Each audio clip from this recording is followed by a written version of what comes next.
আসসালামু আলাইকুম। এটি হচ্ছে জবলে নূর অর্থাৎ কোরআন নাজিলের পাহাড়। এখানে নবী করিম সাল্লাল্লাহু আলাইহি ওয়াসাল্লামের উপর কোরআন নাজিল হয়েছিল। আমরা একটু লক্ষ্য করলে দেখতে পাচ্ছি ছোট ছোট করে দেখা যাচ্ছে এখানে অনেক মানুষ। এদিকে যাওয়ার রাস্তা আছে।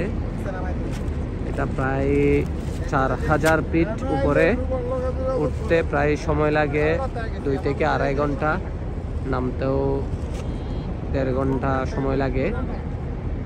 এটাই সেই জবলে নূর, ঐতিহাসিক পাহাড় জবলে নূর, কোরআন নাজিলের পাহাড়।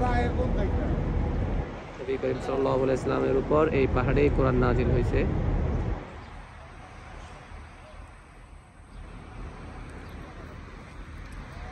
আমরা দেখতে পাচ্ছি রাস্তার সাইডে অনেকগুলা গাড়ি পার্কিং করছে। এখানে হাজি সাহেবরা তার দিকে নেমে দেখতেছে।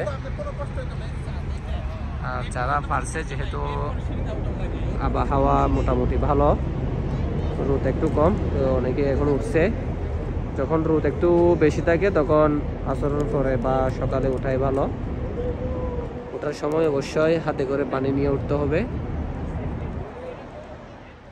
এই তো আমরা একটু লক্ষ্য করে দেখতে পাচ্ছি ছোট ছোট করে মানুষ আমরা দেখতে পাচ্ছি একটু একটু।